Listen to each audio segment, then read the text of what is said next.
भले समाज में तुम जीवित हो तो मुर्दे के समान हो। ध्यान से सुनो। जय सिया राम, जय जय सिया राम, जय सिया राम, जय जय सिया राम, जय सिया राम, जय जय सिया राम, जय सिया राम, जय जय सिया राम, जय सिया राम, जय जय सिया राम, जय सिया राम, जय जय सिया राम, जय सिया राम, जय जय सिया राम। जो असकारा कदबे न बढ़ाए, मुए बंधे कहीं कछु मन साए। कौल काम बस कृपिन विमोड़ा, कौल काम बस कृपिन विमोड़ा। अति दरिद्र अजसी अति भोड़ा, अति दरिद्र अजसी अति भोड़ा। सदा रोग संतत बस क्रोधी, कौल सदा रोग बस अंगद कहते हैं क्रोध। रावण से, वे 14 प्राणी मुर्दे के समान हैं, भले ही समाज में जीवित हो तो क्या हुआ। कौल, जिसने वचन दिया और वचन से मुकर जाता है, ऐसे वचन से मुकरने वाले भले ही समाज में जिंदे हो तो क्या है, मुर्दे के समान है। काम बस, जो कामी है, वासनाओं से भरा पिटा रहा है, दिन रात वासना में ही रमा रहता है, ऐसे कामी पुरुष, ऐसे विषयी लोग, दिन रात विषय का ही चिंतन करने वाले लोग, भले इस धरती पर जिंदे हो लेकिन मुर्दे के समान। कोल काम बस और कृपिना, जो कंजूस है, समाज के लिए धर्म के लिए अपना पैसा खर्च नहीं करता है, दिन रात धन के लिए पड़ा रहता है, कीड़ा बनकर के जोड़ता है जोड़ता है जोड़ता है जोड़ता है, हमेशा इकट्ठा करता रहता है, एक फूटी कोड़ी भी नहीं निकालता है। ऐसा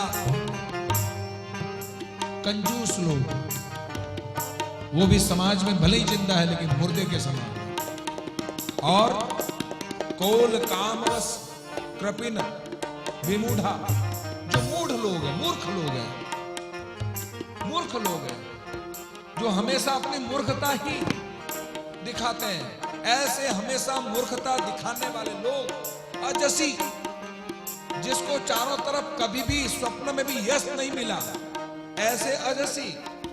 और अति बूढ़ा, जो बुढ़े लोग हैं, वृद्ध लोग हैं, अब मरे तब मरे, वो समाज का क्या न्याय करेंगे, खुद भी परवश हो गए हैं। अंगम गलितम पलितम मुंडम दशरथीनम जातम तुंडम, ऐसी स्थिति को प्राप्त हो गए, देह से जर्जर हो गए। ऐसे बूढ़े लोग भी ठीक है, जिंदा है, सम्मान है, बुजुर्ग लोग हैं, लेकिन मरे हुए के समान। और क्या कहा,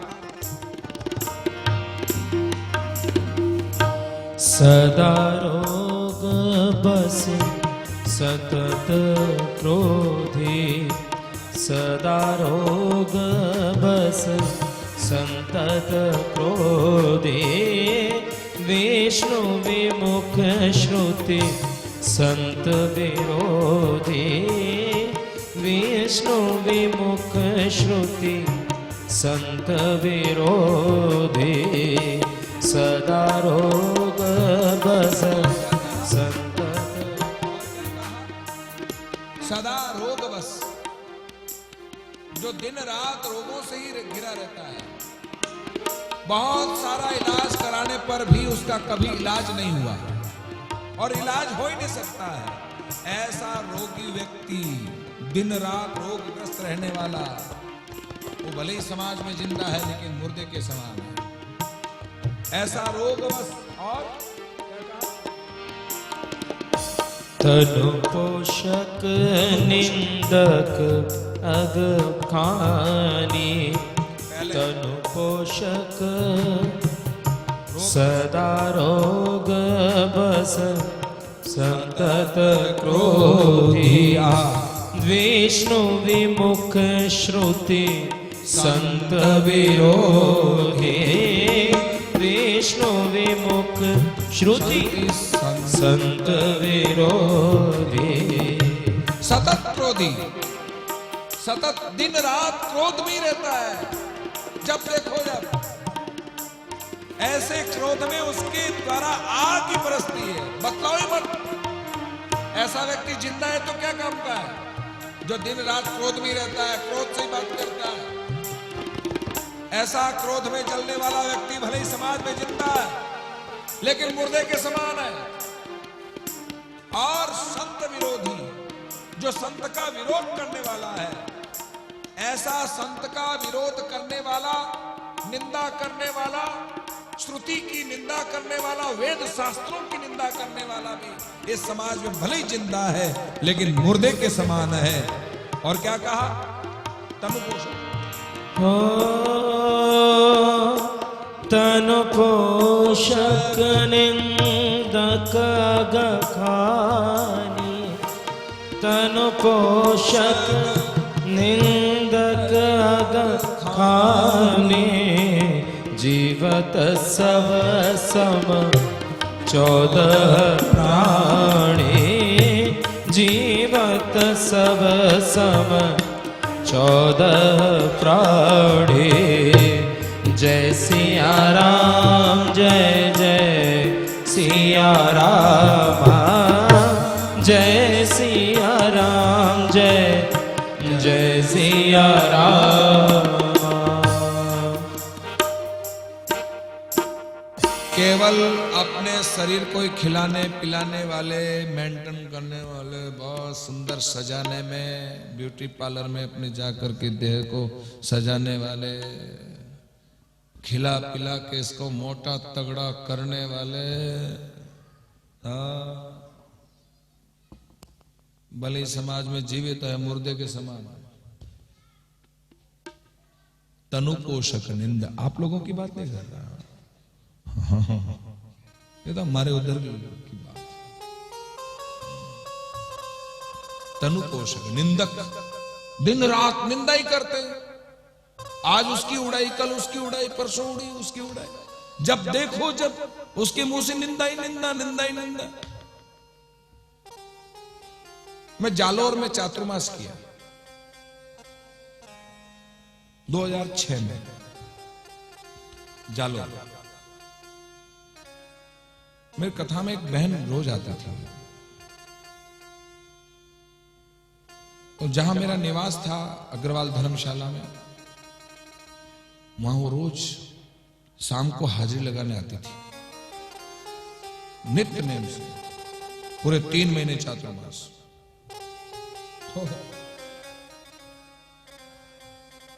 ईमानदारी से कहूं मैं, 90 दिन का चातुर्मास होता है।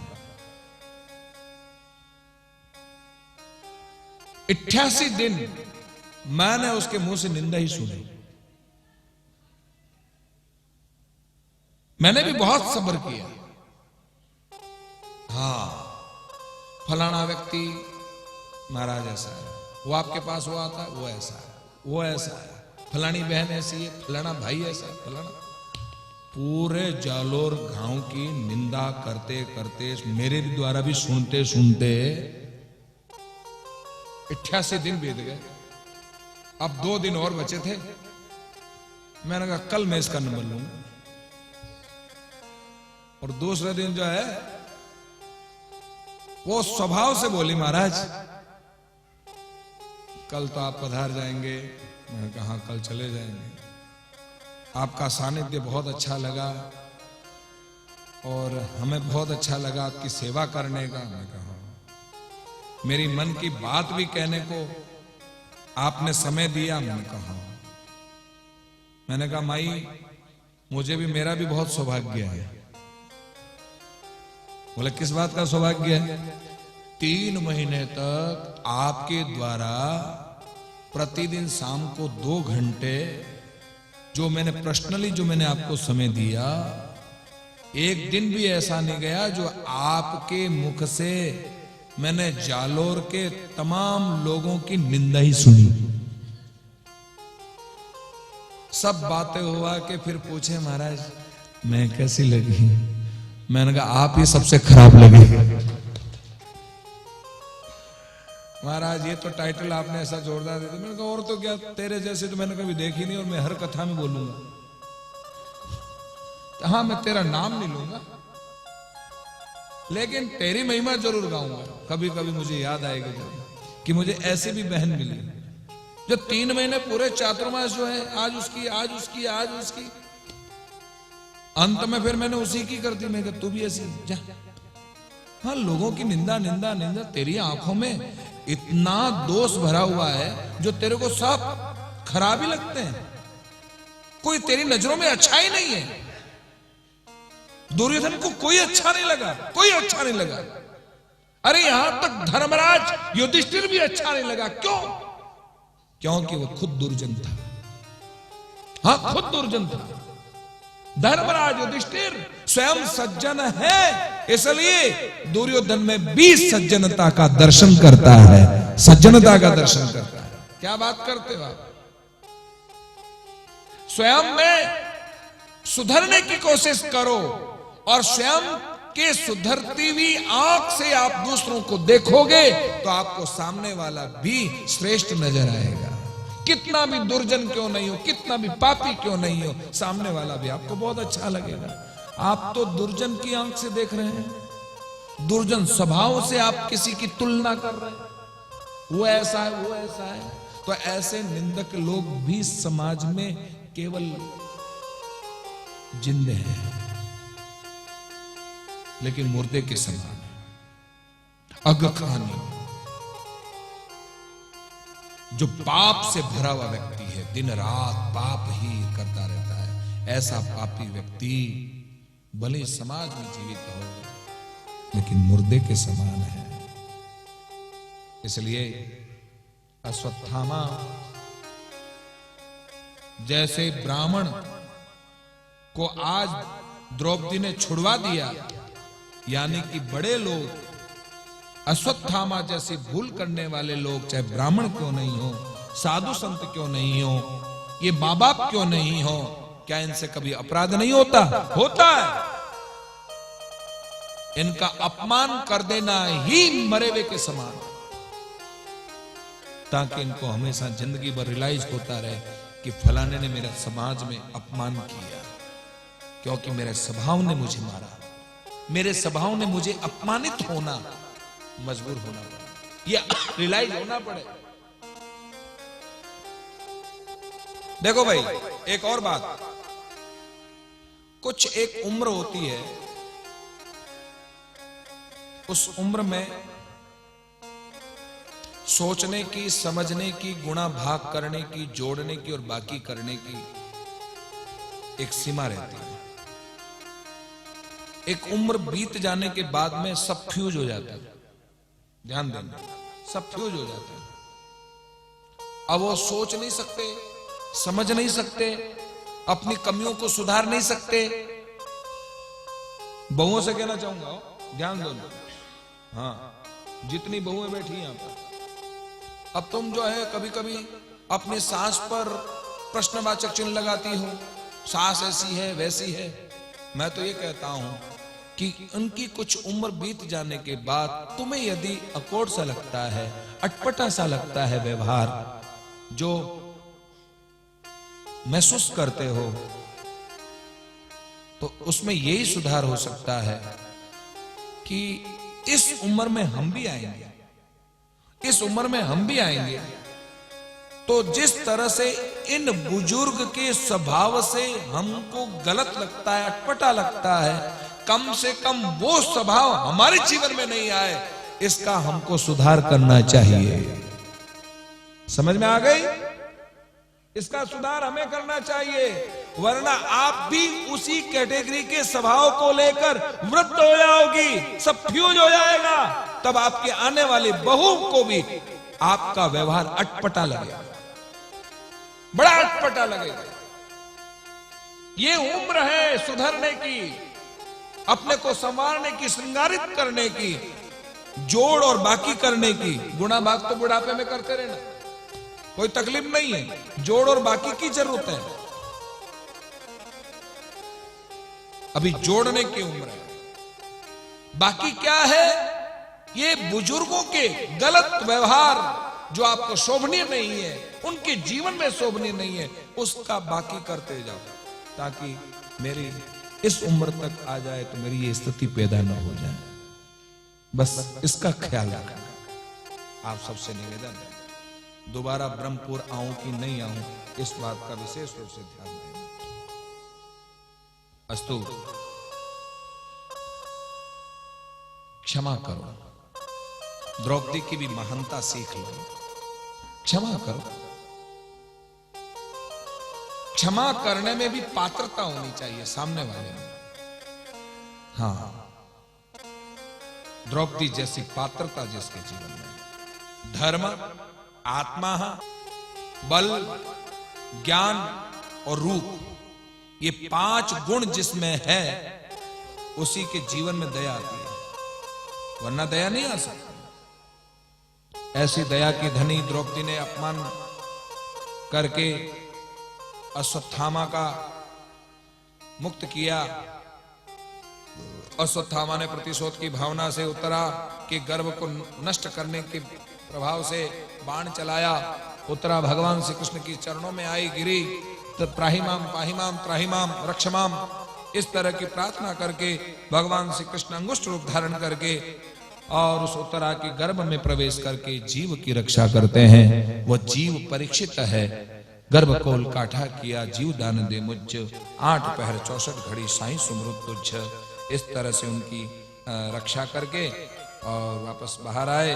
कुंती की प्रार्थना को सुनकर बड़ा हर्ष हुआ, बड़ी प्रसन्नता हुई।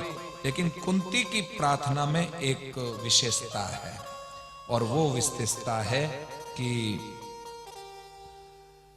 सारे संसार को मेरे हिस्से का सुख बांट दिया जाए और सारे संसार का दुख केवल मुझे मिले, केवल मुझे मिले। बड़ा आश्चर्य हुआ कृष्ण को। सारा संसार जिस सुख की कामना के लिए प्रार्थना करता है कि हमें सुख मिले, हमें सुख मिले, हे भगवान, दुख यदि मेरे जीवन में है तो मेरे पड़ोसी को दे देना, लेकिन मेरे को तू सुख देना, यही मांगते हो? मेरे को सुख मिले, बाकी दुनिया को दुख मिले, चलेगा। लेकिन कुंती ही एकमात्र ऐसी सदस्त्री है जिसने ये कामना करी है कि महाराज, मेरे हिस्से में जितना सुख है, जितना सुख है, वो सारा सुख सारी दुनिया को बांट दो, और जितना भी दुख सारी दुनिया में है, वो केवल केवल मुझे ही मिले। तो कहा बुआ होश में है कि नहीं, कि भांग वांग पी रखी है? हा? क्या मांग रही है? होश है? हाँ हाँ होश है, क्योंकि सत्ता, शक्ति, संपत्ति, सौंदर्य सब कुछ मिला तो आप छोड़कर जा रहे हैं, आप जा रहे हैं। हमें तो वह दिन चाहिए, वो क्षण चाहिए जिस क्षण में न परिवार साथ था, न सत्ता थी, न संपत्ति थी, न शक्ति थी, न सौंदर्य था, केवल ऐसे दुख के दिनों में आपका साथ था, केवल आप थे। और जहां आप है वहां सुख है, और जहां आप है वहां हमारा सबसे बड़ा धन है, बल है। और आप ही अब हमें छोड़कर जा रहे हैं। 0 0 0 0 0 0 0 0। अच्छा एक बात बताओ, 0 को 0 से जोड़ो, कितना होगा?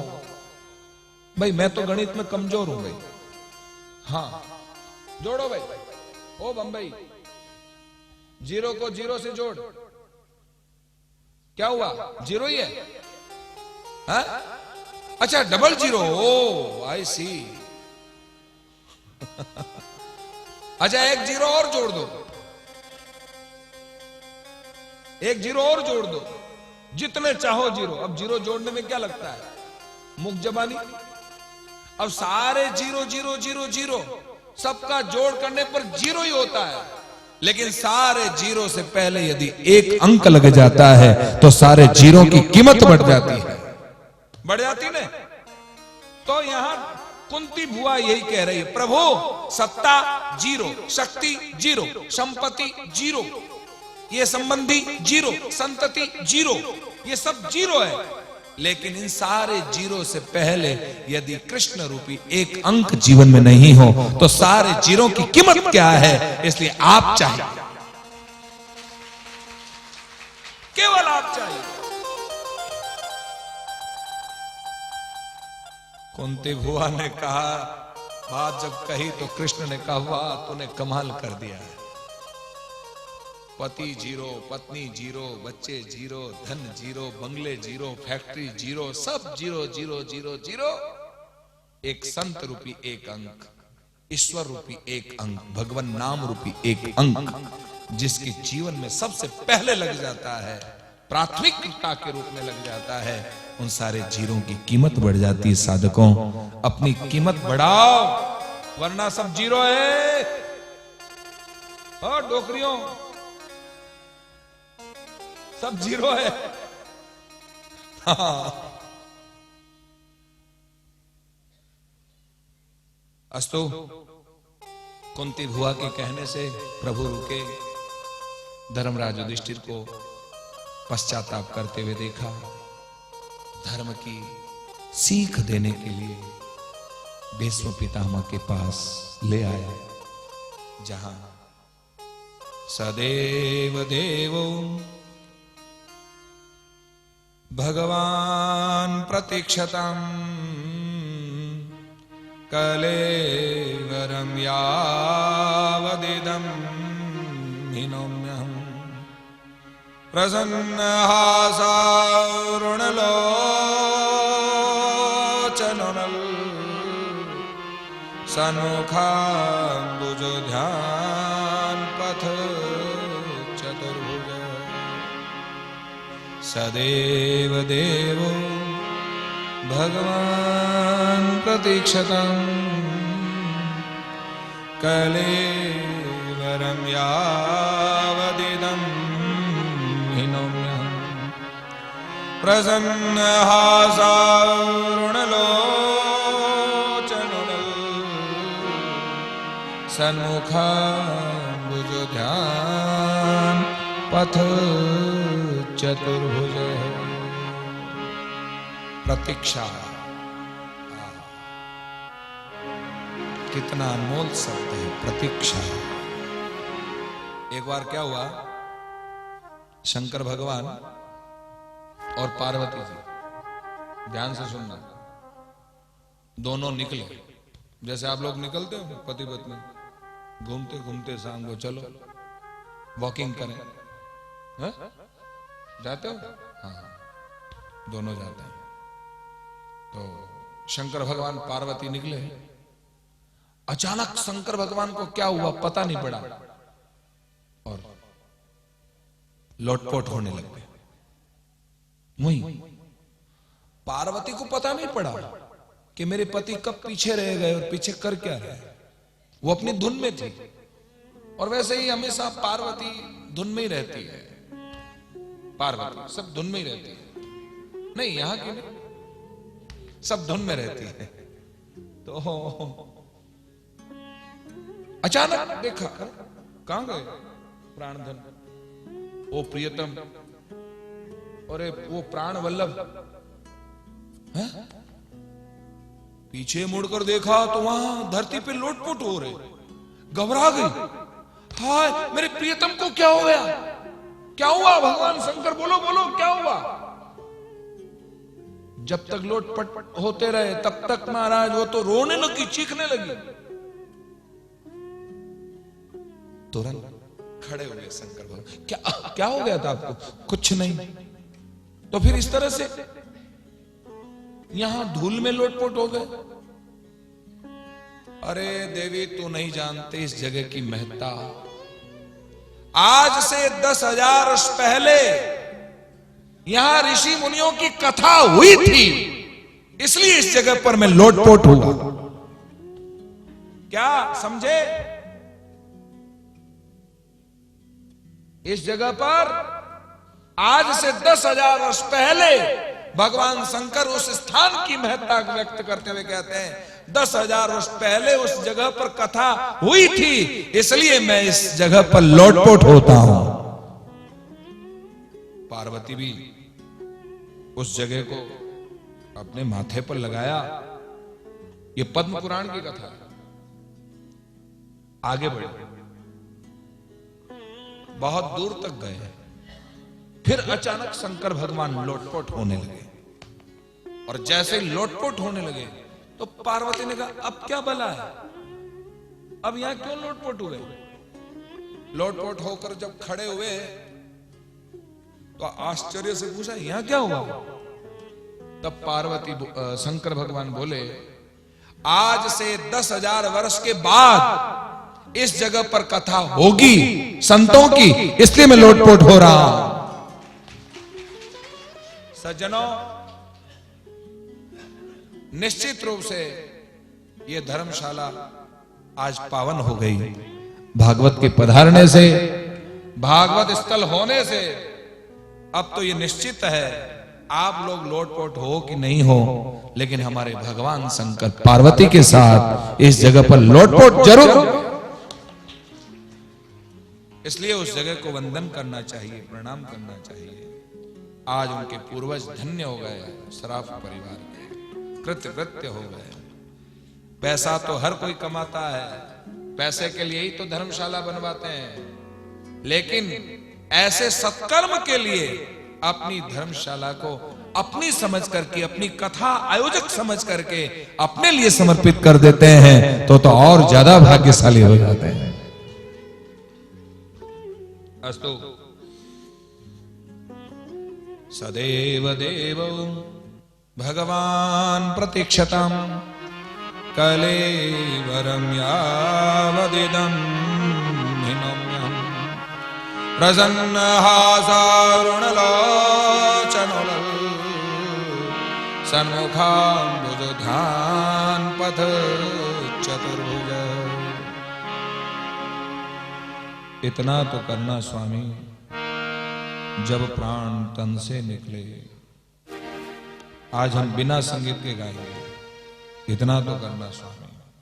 गाओ बड़े भाव प्यार के साथ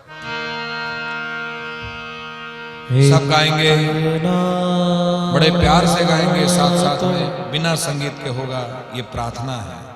इसलिए बड़ी श्रद्धा के साथ भीष्म पितामह के साथ जब प्राण तन से निकले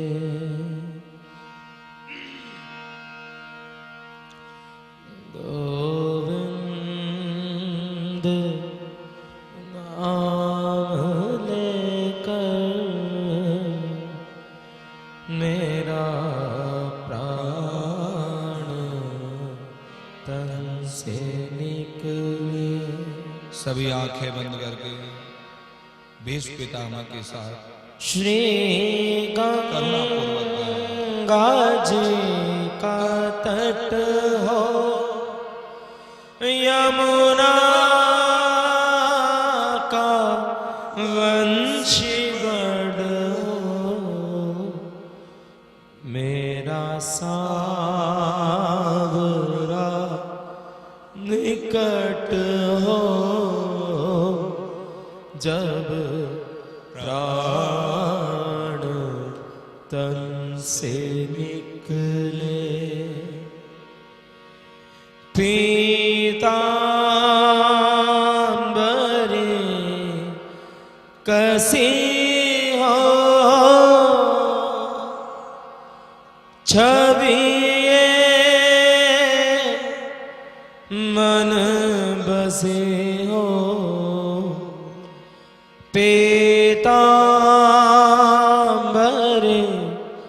कसी हो,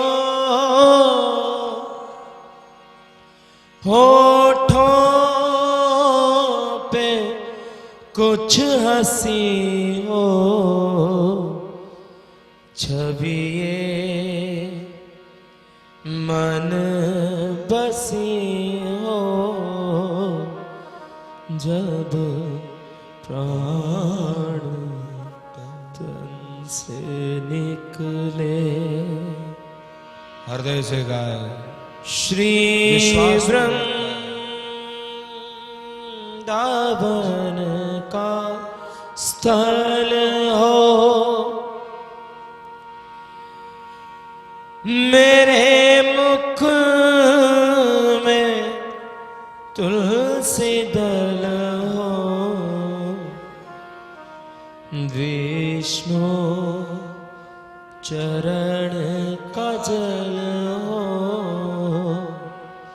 जब प्राण तन से निकले। इतना तो करना स्वामी जब प्राण तन से निकले। एक भक्त की है अर्जी खुद गर्ज की है गर्जी। एक भक्त की है अर्जी खुद गर्ज की है गर्जी। आगे तुम्हारे मर्जी आगे तुम्हारे मर्जी जब प्राण तन से निकले। इतना तो करना स्वामी जब प्राण तन से निकले। मेरा प्राण तन से निकले।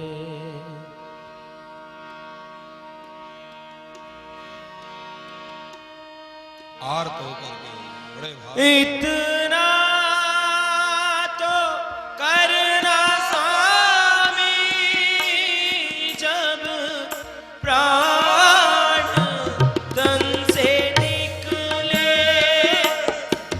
इतना तो करना स्वामी जब प्राण तन से निकले। मेरा प्राण तन से निकले जब प्राण तन से निकले। हे गोविंद, हे हरि, हे श्याम, करुणा सागर राम जी करुणा सुन लीजिए।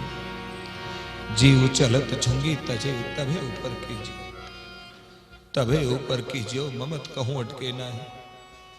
मनसा वाचा सुरति नित नौका माही, राम चरण चरणा तने शरणे सुख दीजिए। करुणा सागर राम जी करुणा सुन लीजिए। भीष्म पितामह की तरह आर्त होकर मेरी परमात्मा को पुकारोगे तो भीष्म पितामह की तरह अंत समय में हम भी भगवत का दर्शन करते करते, कथा सुनते सुनते, तुलसी दल सेवन करते करते, गंगा जल लेते लेते, तीर्थ सेवन करते करते हमारे भी प्राण निकल जाए। ऐसा जीवन और ऐसी मृत्यु सुधर जाती है, संवर जाती है साधकों। मकर संक्रांति की पावन अवसर पर उत्तरायण की वेला में गोविंद का दर्शन करते करते भेष पितामह स्तुति करते करते अपने कलेवर का त्याग कर देते हैं। मृत्यु सार्थक हो गई, जीवन धन्य हुआ। बोलिए श्री भक्त वत्सल भगवान की जय।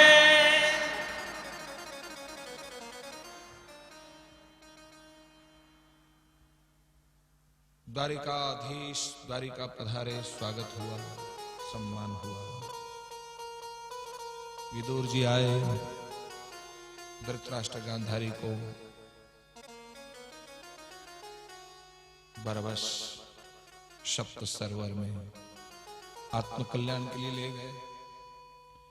भगवान श्री कृष्ण के वियोग स्वधाम गमन के समाचार सुनकर परीक्षित को राज तिलक कर पांडव स्वर्गारोहण किया। परीक्षित दीर्घ विजयी बने, दिग्विजयी बने। धर्म के चतुष्पाद सत्य को कलयुग के द्वारा प्रहित होते देखकर मानने को उद्यत हुए, लेकिन शरण में आया कलयुग को उसकी महत्ता को जानकर आश्वासन पाकर आपके रहते कुछ नहीं करूंगा। जुआलय, वेश्यालय, मदिरालय, हिंसालय, लेकिन सोने अधर्म से कमाए हुए सोने में वास पाकर स्थान सुरक्षित किया। क्या पता ये परीक्षित उल्टा झूठा ही आशीर्वाद दे तो। कर युग है, प्रैक्टिकल जमाना, इसलिए तुरंत कलयुग प्रवेश कर गया।